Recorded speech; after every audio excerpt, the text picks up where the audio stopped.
Hello everyone, I welcome you all at अधिष्ठान IAS. अधिष्ठान IAS में आपका स्वागत है। So this is NCERT series. NCERT series के अंदर हम चैप्टर 6 पढ़ रहे हैं। चैप्टर 6 को हम दो पार्ट में आपको पढ़ाएंगे, चैप्टर 6 पार्ट 1 एंड पार्ट 2। तो पार्ट 1 के अंदर हम इसके अंदर पढ़ेंगे आज की क्लास के अंदर, पार्ट 2 कल की क्लास के अंदर पढ़ेंगे। चैप्टर का नाम है respiration in the organism.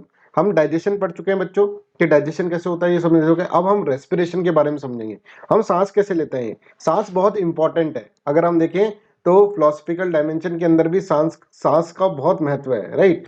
Even in Buddha philosophy के अंदर भी सांस की बहुत बड़ी, मेडिटेशन के अंदर बहुत एक बड़ा मेडिटेशन है, that is known as Vipassana.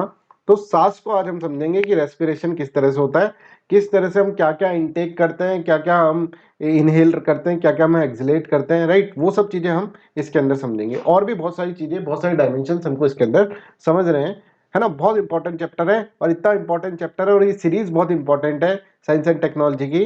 Because कोई भी एग्जाम दे दो आप, यूपीएससी से लेकर एसएससी से लेकर बैंकिंग एग्जाम से लेकर, बैंकिंग एग्जाम में नहीं होता सॉरी, ठीक है, और कोई भी एग्जाम अगर आप दे दो, जनरल स्टडीज जिसमें आ रही होगी ना, तो उसमें आपसे ये पूछा जाता है कि क्या साइंस एंड टेक्नोलॉजी का एक बड़ा पोर्शन आपसे पूछा जाता है। तो that is going to very important. मैं आपको बहुत ही इंटरेस्टिंग मैनर के अंदर ये पूरा कोर्स पढ़ा रहा हूँ, राइट। स्टार्ट करने से पहले कुछ बताना चाहता हूँ। हमने एक बहुत बड़ा इनोवेशन करा है यूपीएससी सीएससी की प्रिपरेशन के अंदर, जिसके अंदर हम एक तरह से स्टूडेंट सेंट्रिक बैचेस लेके आ रहे हैं। This is known as modular courses. Modular course अगर आप देखोगे तो ये बहुत ही एक तरह से एडवांस्ड लेवल के बैच है, ठीक है, जिसके अंदर हम फाउंडेशन लेके एडवांस सब कुछ इसके अंदर कवर करते हैं।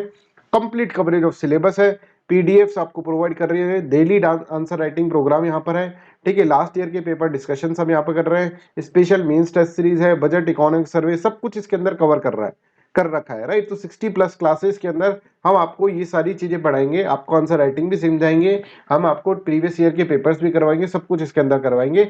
ये सारे मॉड्यूलर कोर्स, इसी तरह से और भी मॉड्यूलर कोर्स है, जैसे पॉलिटी का हमने मॉड्यूलर कोर्स निकाल रखा है, ये भी बहुत बढ़िया कोर्स है, ये भी आप ले सकते हैं। पॉलिटी का, इकोनॉमिक्स का, ज्योग्राफी का, art and culture, medieval ancient, environment, modern history, ये सारे कोर्सेज आप ले सकते हैं। आप जस्ट मेरे को कॉल करें इस नंबर पे, आई विल लेट यू नो कि किस तरह से ये प्रोसेस है लेने का। 8788248734। आप डायरेक्टली लेंगे तो इसके ऊपर थोड़ा बहुत आपको डिस्काउंट भी इसके अंदर मिल जाएगा।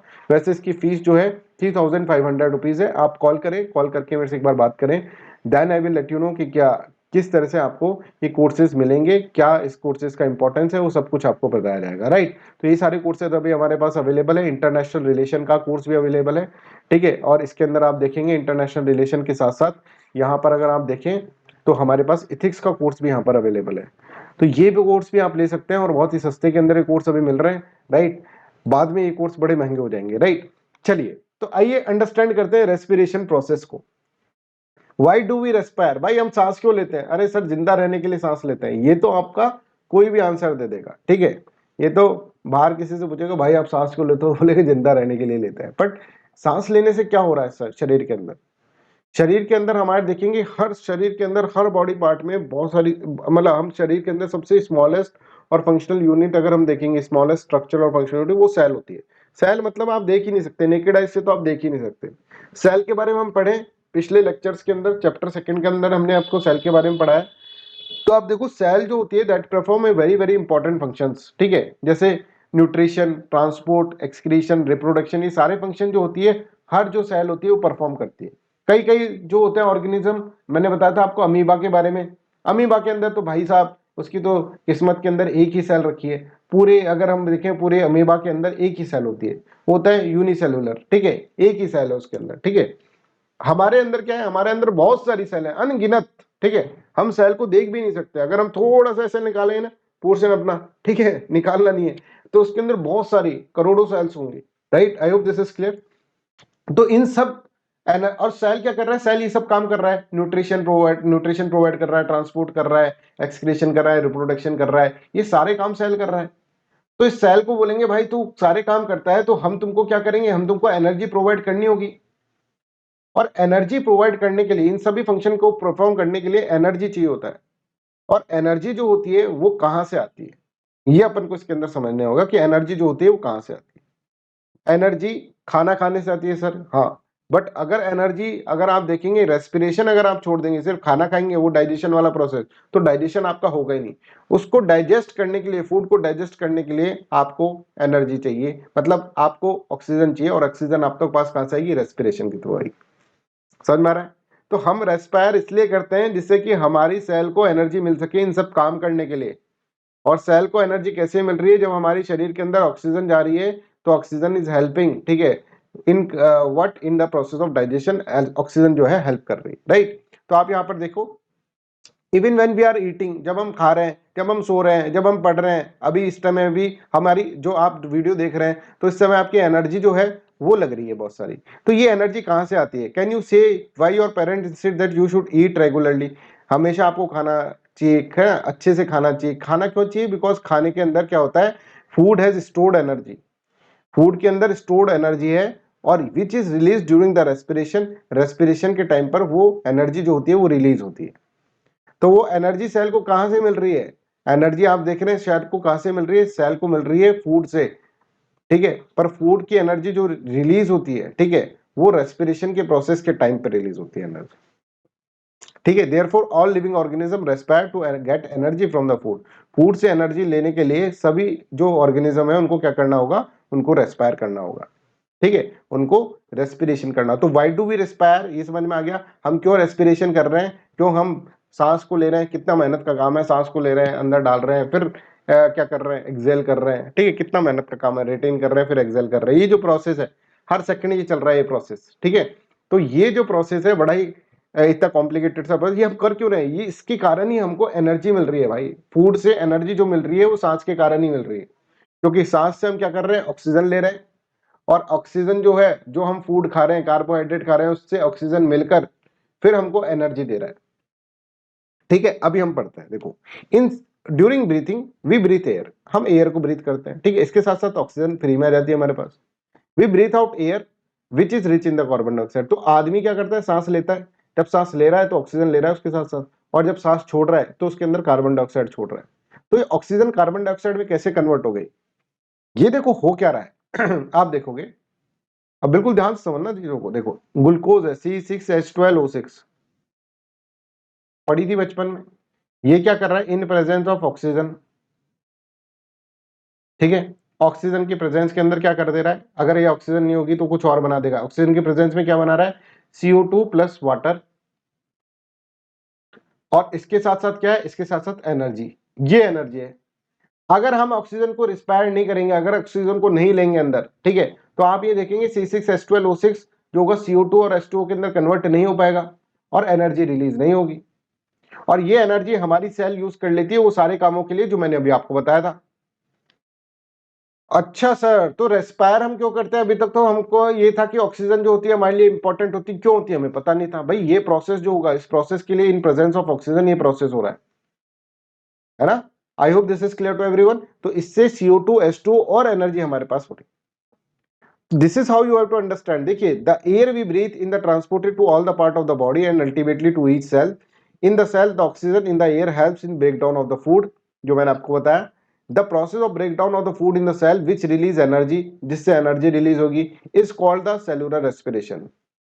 Cellular respirations take place in the cell of all the organism. तो ये एनर्जी जो ऑक्सीजन है वो सब जगह जाएगी, सारी जो है बॉडी पार्ट के अंदर, सब सेल्स के अंदर जा रही है, एक एक सेल के अंदर, छोटे छोटे करोड़ों सेल्स जो है उनके अंदर जा रही है, और जा रही है, और इससे कह रही है भाई तेरे पास खाना था, ला मैं इसको क्या करता हूं, मैं इसको खाने को एक तरह से C6H12O6 को, ग्लूकोज को मैं किस में कन्वर्ट कर देता हूँ, CO2 और H2 में, और एनर्जी रिलीज कर देता हूँ। ले भाई कर ले काम, ये पकड़ एनर्जी, कर ले काम, सेल को इस तरह से बोल रहे। तो this is known as cellular respiration, और ये पूरा पूरा कलेक्टिवली हम देखेंगे तो that is known as respiration, ठीक है भाई। I hope this is clear. तो यहां पर देखो जो मैंने आपको बताया, in cell the food that is glucose is broken down into carbon dioxide and the water using oxygen. Oxygen की प्रेजेंस में, अगर ऑक्सीजन नहीं होगी तो सेल वेट करती रहेगी, अरे भाई कब ऑक्सीजन आए, कब मेरा क्या है ये फूड से एनर्जी मेरे को मिले।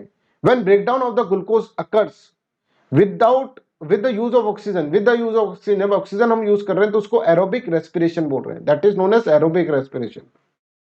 अरे सर, क्या ऑक्सीजन के बिना भी ब्रेकडाउन हो सकता है क्या ग्लूकोज का? हाँ हो सकता है, पर उससे जो मिलेगा ना वो तुम्हारे लिए बड़ा खतरनाक होगा। क्या मतलब सर? एरोबिक रेस्पिरेशन मतलब जब ऑक्सीजन की प्रेजेंस में C6H12O6 जो है, ग्लूकोज जो है, वो ऑक्सीजन की प्रेजेंस के अंदर कार्बन डाइऑक्साइड, वाटर और एनर्जी के अंदर हो रहा है, that is known as aerobic respiration. इससे जो प्रोडक्ट हमें मिल रहा है वो कार्बन डाइऑक्साइड मिल रहा है, जिसको हम बाहर छोड़ देते हैं। और वाटर तो अच्छा है बॉडी के लिए, और एनर्जी तो बहुत ही अच्छी है बॉडी के लिए। ठीक है, that's known as aerobic respiration. अच्छा, तो ठीक है, सबको समझ में आ गया क्यों हमको, व्हाई डू वी रेस्पायर, हम रेस्पायर क्यों करते हैं, अब समझ में आया। रेस्पायर हम इसलिए करते हैं क्योंकि इससे हमको क्या मिलेगी, ऑक्सीजन मिलेगी। ये देखो, ये इक्वेशन वापस देखो। ठीक है, ग्लूकोज से हमको क्या मिल रही है, ग्लूकोज। ग्लूकोज क्या है, एक तरह से जो हम खा रहे हैं। ठीक है, इन प्रेजेंस ऑफ ऑक्सीजन, ऑक्सीजन की प्रेजेंस में कार्बन डाइऑक्साइड प्लस वाटर और प्लस एनर्जी। ये एनर्जी हमने एक सेल को दे दी, जैसे मैंने आपको बताया कि एनर्जी सेल को दे दी, ले भाई, ले बहन, और कर ले अपनी, जी ले अपनी जिंदगी, अपना न्यूट्रिशन और वो सब चीजें पूरा कर ले। ठीक है, तो ग्लूकोज को तोड़ने के लिए ऑक्सीजन चाहिए। अच्छा सर, सर एक चीज बताएं, हम है ना थोड़ा एक बार पढ़े थे, एक यीस्ट नाम का प्राणी। वेरी गुड, यीस्ट नाम का प्राणी जो है ना, वो उसको ऑक्सीजन की प्रेजेंस चाहिए ही नहीं रेस्पिरेशन के लिए, वो तो एनारोबिक रेस्पिरेशन करता है इन एब्सेंस ऑफ ऑक्सीजन, ऑक्सीजन की एब्सेंस में करता है। वो भी तो फूड को तोड़ता है, वो भी तो ग्लूकोज को तोड़ता है। बहुत सही पढ़े तुम, बड़े जनरल अवेयरनेस है आपके अंदर। ठीक है भाई, यीस्ट जो है वो ग्लूकोज को तोड़ता है बिना ऑक्सीजन के, बिल्कुल सही बोल रहे हो आप। That is known as anaerobic respiration. मतलब food can be break down in absence of oxygen also. Oxygen की एब्सेंस के अंदर फूड को तोड़ा जा सकता है। अच्छा सर, तो उसमें भी सर हमको कार्बन डाइऑक्साइड, वाटर और एनर्जी मिलेगी क्या, ये सब चीजें उसमें भी मिलेगी क्या, और तो क्या, एनर्जी तो मिलेगी, है ना, कार्बन डाइऑक्साइड भी मिलेगी, पर ये वाटर नहीं मिलेगा। पानी की जगह मिलेगा एल्कोहल। और सर मजा आ गया। ये यीस्ट नहीं होता ना, जिस आदमी को आप इसको बोल रहे हो यीस्ट, तो यीस्ट नहीं होता तो अल्कोहल नहीं बन पाता। ये अल्कोहल बनाता है, पानी की जगह क्या कर रहा है, ये एक तरह से शराब बना दे रहा है। ठीक है, I hope you are getting this one. तो यीस्ट जो होता है, जब भी एनारोबिक रेस्पिरेशन होगा, जब इन एब्सेंस ऑफ ऑक्सीजन अगर रेस्पिरेशन होगा, देखो इन एब्सेंस ऑफ ऑक्सीजन तो अल्कोहल बन रहा है, कार्बन डाइऑक्साइड और एनर्जी। तो यीस्ट एक ऐसा प्राणी है, ठीक है, I am yeast, I do not require oxygen for respiration, और मैं देता हूं तुमको अल्कोहल, मैं तुम्हें देता हूं CO2 plus alcohol plus energy. Energy तो मैं तुमको नहीं देता, एनर्जी तो मैं खुद यूज कर लेता हूं, मेरी सेल को कहता हूं ले पकड़ बहन एनर्जी और यूज कर ले, पर मैं दे रहा हूं एल्कोहल और CO2। I hope this is clear to everyone, यहां तक सबको समझ में आ रहा है। ठीक है, ये आपको बहुत अच्छे से अंडरस्टैंड हो जाना चाहिए। ठीक है, कि इन प्रेजेंस ऑफ ऑक्सीजन इस तरह की रिएक्शन है, और इन एब्सेंस ऑफ ऑक्सीजन ये तरह की रिएक्शन है, alcohol plus carbon dioxide plus energy, glucose in absence of oxygen. तो यहां पर देखो, you should know there are some organisms such as yeast that can survive in the absence of air also. They are called the anaerobes. Anaerobes क्या होते हैं, they get the energy through the anaerobic respiration। मतलब in absence of oxygen glucose breakdown, glucose breakdown होती है, और glucose breakdown होकर alcohol के अंदर कन्वर्ट हो जाती है एंड कार्बन डाइऑक्साइड के अंदर। ये यीस्ट की खासियत है। तो यीस्ट इज क्रिएटिंग अल्कोहल, और अल्कोहल कैसे क्रिएट कर रहा है, इन एब्सेंस ऑफ ऑक्सीजन ग्लूकोज को ब्रेक करके वो क्या कर रहा है, वो आपको एक तरह से अल्कोहल बनाकर दे रहा है। बहुत अच्छा काम कर रहा है सर यीस्ट, है, हम इसको 10 आउट ऑफ 10 नंबर देते हैं। Right, I hope this is clear to everyone. अब चलो, इंसानों के अंदर सर एनारोबिक रेस्पिरेशन होता है क्या, बिना ऑक्सीजन के रेस्पिरेशन, बिना ऑक्सीजन के प्रोसेस हो जाएगा, टूट जाएगा क्या मतलब ग्लूकोज, ये बताओ। यस, इंसानों के अंदर भी होता है। सर आप क्या बात करो, हम यीस्ट है क्या, नहीं हम यीस्ट नहीं, हम थोड़ा अलग है यीस्ट से। कैसे, ये देखो, इन बहन ने क्या करा, इन्होंने बहुत बड़ी एक तरह से को बोला कि भाई वेट कम करना है, आपको वेट कम करना है तो आप साइकिलिंग करो, तो बहुत साइकिल चला ली। अब इनको सांस नहीं आ रही है, अब सांस नहीं आ रही है, मतलब सांस आ तो रही है, पर जितनी बॉडी को चाहिए ऑक्सीजन, उतनी ऑक्सीजन मिल नहीं चाहिए, क्योंकि बॉडी चाहिए, बॉडी को बहुत सारी एनर्जी चाहिए, और उतनी एनर्जी के लिए बहुत सारी ऑक्सीजन चाहिए। अब ऑक्सीजन तो हिसाब से जाएगी ना, तो फिर सांस ऊपर नीचे हो जाती है। I hope this is clear to everyone. जब हमारे पास ऑक्सीजन की डेफिशिएंसी हो जाएगी, मतलब ऑक्सीजन की डेफिशिएंसी कब होगी, जब हमारे पास एनर्जी ज्यादा चाहिए हमको, है ना, हमारी सेल्स को एनर्जी ज्यादा चाहिए, हम भाग कर आए, तो उस समय हमको ऑक्सीजन ज्यादा चाहिए होगी, पर उस समय ऑक्सीजन हमको मिलती नहीं है। तो बिना ऑक्सीजन के ही ग्लूकोज जो होता है वो क्या करता है, वो एक तरह से ब्रेक डाउन हो जाता है to give the energy. Whenever there is a deficiency of oxygen ना, तो फिर हमको हमारा बॉडी जो होता है उसको एनर्जी चाहिए, भाई मेरे को तो अब एनर्जी, अब ऑक्सीजन तो आ नहीं रही है, ऑक्सीजन तो हिसाब से आएगी, तो मैं क्या करता हूँ बिना ऑक्सीजन के काम चला लेता हूँ थोड़ी देर के लिए। और बिना ऑक्सीजन के लिए फूड जो ब्रेक डाउन होता है that is known as anaerobic respiration. I hope you are getting this one. तो देखो आवर मसल सेल्स, हमारी मसल सेल्स भी can also respire anaerobically but only for a short time. ऐसा नहीं कि बिना ऑक्सीजन के चलता ही जाएगा काम, नहीं। When there is a temporary deficiency of oxygen during heavy exercise, fast running, cycling, walking for many hours or heavy lifting, the demand for the energy is very high, but the supply of oxygen to produce the energy is very limited. Then anaerobic respiration take place in the muscle cells to fulfill the demand of energy. और यहाँ पर मतलब sir हमारे शरीर के अंदर alcohol बन गया, नहीं भाई, तुम नहीं बना रहे अल्कोहल, नहीं तो तुम फिर सारी दिन भर भागते रहते, भाग रहे और नशा हो रहा है। ठीक है, ऐसा नहीं होता है। हमारे जब ग्लूकोज जो होती है, हमारी मसल्स जो होती है, मसल्स जब होती है, जब वो ग्लूकोज को एब्सेंस ऑफ ऑक्सीजन में तोड़ती है तो उसके अंदर लैक्टिक एसिड प्रोड्यूस होता है। अरे सर काश हम यीस्ट होते तो हमें फिर जरूरत ही नहीं है जीवन में। ठीक है ना। तो लैक्टिक एसिड हमारे यहाँ पर प्रोड्यूस हो रहा है। तो आई होप दिस इज क्लियर, सब मजाक है, दिस जस्ट तुमको समझाने के लिए, है ना। तो जो ग्लूकोज एब्सेंस ऑफ ऑक्सीजन के अंदर आता है, ग्लूकोज इन मसल्स, तो लैक्टिक एसिड और एनर्जी यूज होती है। पर ग्लूकोज जब यीस्ट करता है तो वो अल्कोहल प्रोड्यूस कर रहा है, CO2 प्रोड्यूस कर रहा है और एनर्जी प्रोड्यूस कर रहा है। ठीक है, I hope this is clear. अब आपने देखा होगा कोई लंबे समय तक मान लीजिए बैटिंग कर रहा है क्रिकेटर, जैसे ये देखो आप, मैक्सवेल की बैटिंग याद है अफगानिस्तान के खिलाफ, है ना, वर्ल्ड कप के अंदर। भाई अकेला बंदा ही खेल गया था और उसके उस वक्त क्रैम्प्स आ गए थे पैर में। इतना लंबा खेलेगा तो क्रैम्प्स ही आएंगे, और फिर भी वो खड़ा खड़ा टक करके छक्का मार रहा था। तो आप यहाँ पर देखें हमारे मसल्स में क्रैम्प क्यों आ जाते हैं, ये भी तो इंपॉर्टेंट है। मसल्स के अंदर क्रैम्प कैसे आ गए, जब आप बहुत ज्यादा एक्सरसाइज करते हैं, जब क्रैम्प आ जाता है एकदम से, ऐसा होता है ना कि भाई पूरी मसल्स के अंदर अकड़ आ गई। वो भाई इसीलिए आ रही है क्योंकि तुमको क्या है, क्योंकि अब इस मैक्सवेल को क्या चाहिए थी, बहुत सारी ऑक्सीजन चाहिए थी, इतने लंबे समय से खेल रहा था। बॉडी ने मना कर दिया, साहब हमारे पास तो ऑक्सीजन बनाने की चक्कर ही है, हम ऑक्सीजन कैसे बनाए। ठीक है, तो बॉडी को है, अरे यार एक काम करते हैं, हमको ऑक्सीजन ज्यादा चाहिए, हमको एनर्जी बनानी है, एनर्जी चाहिए ना इसको मैक्सवेल। तो बॉडी को याद है यार ऑक्सीजन तो कम ही आ रही है शरीर में, है ना, हिसाब से आ रही है ऑक्सीजन। तो हम क्या करते हैं, एकदम से एनारोबिक रेस्पिरेशन कर लेते हैं। एनारोबिक रेस्पिरेशन करने से क्या होगा, बिना ऑक्सीजन के रेस्पिरेशन करना है, जिससे कि एनर्जी तो मिल जाएगी आपको, पर आपकी बॉडी के अंदर लैक्टिक एसिड प्रोड्यूस हो जाएगा, लैक्टिक एसिड। और लैक्टिक एसिड आपके शरीर के अंदर क्रैम्प लेके आएगा। अब कितना इंपॉर्टेंट चीज है ना, कितना जनरल नॉलेज की चीज है कि लैक्टिक एसिड आपके हो जाएगा कि बताओ किसके कारण आपके बॉडी के अंदर क्रैम्प आते हैं, लैक्टिक एसिड। अनारोबिक रेस्पिरेशन कैसे होता है, क्या कितना इंपॉर्टेंट है और कितना इजी है समझ के देखो, और हम इस चीज को छोड़ देते हैं और ये पूछ लिया जाता है। खैर, जो देख रहे हैं उनको इंपॉर्टेंस पता होगा, जो नहीं देख रहे हैं उनका तो वही, उनका भगवान लक थोड़ा अच्छा कर देगा तो उससे उनके क्वेश्चन सॉल्व हो जाएंगे, और कोई तरीका नहीं है। देखो पढ़ोगे या फिर तुम्हारा भाग्य अच्छा होगा। Have you ever wondered why you get the muscle cramps after heavy exercise. Sir पहले तो करते थे, अब नहीं करते।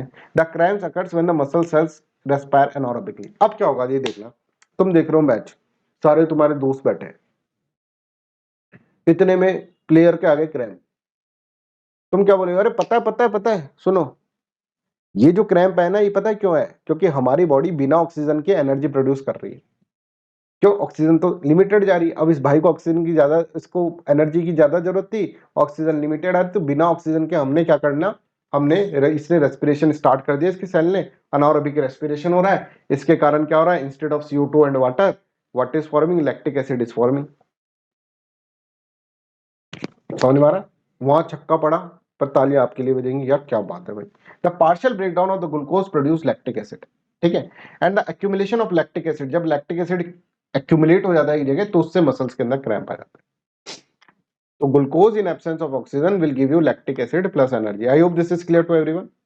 अब जब ये लैक्टिक एसिड आपके बन गया, ठीक है, क्रैम्प आ गया आपके पैर में, लड़खड़ा के आप चल रहे हैं, तो आपको क्या करते हैं, वो आता है ना बाहर से, वो आता है बंदा आता है, और इसके ना अब क्या करेगा, मैक्सवेल की फिर गरम वो लगाता है, वो है ना गरम वाटर की बोतल लगाता है, ये जिससे क्या हो जाए, जिससे वापस से सर्कुलेशन हो जाए ब्लड का, है ना। ब्लड का सर्कुलेशन ही तो रुक गया, लैक्टिक एसिड जम गया एक जगह, तो लैक्टिक एसिड वापस से चला जाए, है ना, वापस से उसको फ्लो हो जाए, ब्लड का फ्लो हो जाए, that is known as what, that's why कि हम यहाँ पर देखते हैं हॉट बाथ, वाटर बाथ और massage improve the circulation of blood, as a result the supply of oxygen to the muscle cells increases, और इसके बाद फिर वापस से ऑक्सीजन आ जाती है तो लैक्टिक एसिड की फिर जरूरत ही नहीं होती।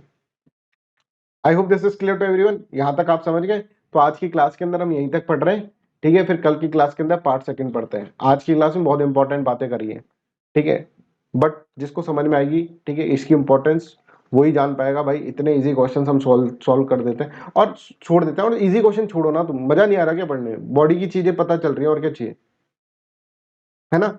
हमारे संसार के अंदर हम है, हमारा संसार इतना सारा एनवायरनमेंट है, उसके बारे में पता चल रहा है। हमने देखा था प्लांट कैसे प्रोड्यूस करते हैं फूड, वो हमने समझा। अब हमारी बॉडी के अंदर डाइजेशन कैसे होता है वो हमने समझा, और बॉडी के अंदर एक तरह से रेस्पिरेशन कैसे होता है। तो भाई धरती पे पैदा हुआ हो तो कम से कम ये सब चीजें तो पता होनी चाहिए, इंसान के रूप में जन्म लिया है, तो that's why this is important, ठीक है। So that's all for today's class, thank you so much, bye bye, take care and have a nice day.